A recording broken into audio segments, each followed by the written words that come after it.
They agree on the death toll, but not much else. The security forces say they opened fire on demonstrators after being attacked by armed men. But here in a mosque that's now a makeshift hospital, the Muslim Brotherhood gave us a very different account of the Dawn massacre. Our army kill us, our army kill us while we are praying. They think their Muslim brothers were shot dead as they prayed at first light. It's hard to imagine anything more incendiary.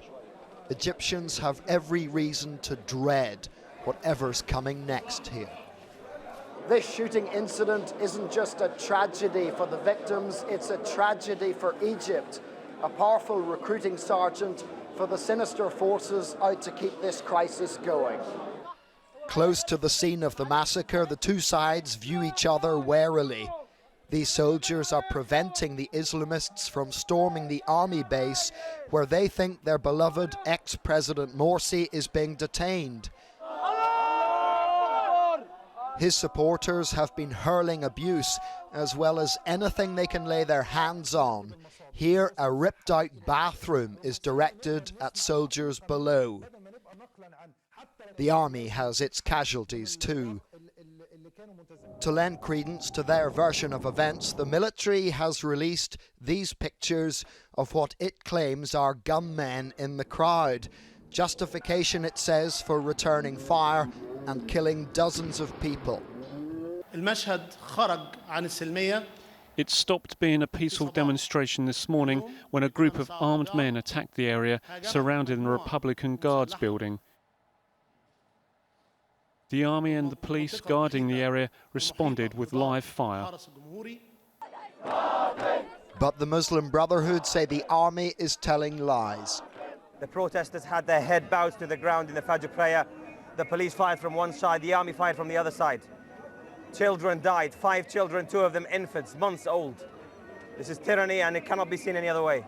This has been the deadliest day in this crisis so far, a bloody escalation that may well accelerate Egypt's descent.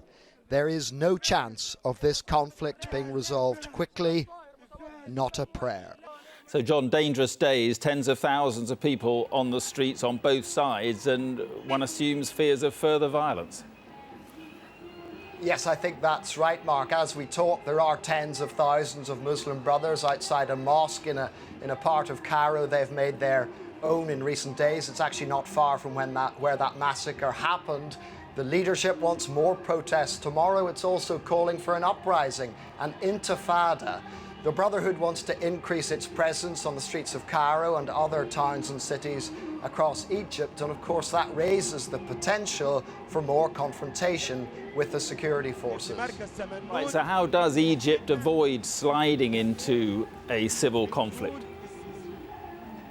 It's very difficult to see how that country can do that, Mark. It needs political progress to ensure that this period of controversial military rule is as brief as possible, but there is no political progress. There's a worrying lack of talking going on here to sort out a situation and prevent it from going from bad to worse. There's also been little in the way of international mediation, so I don't think anybody knows what to do.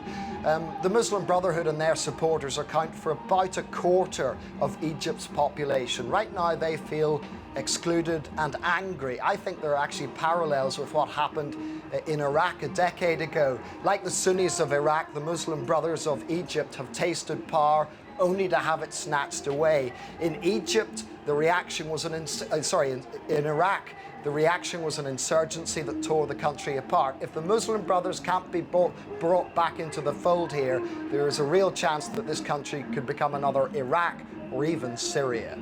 All right, John, thank you very much.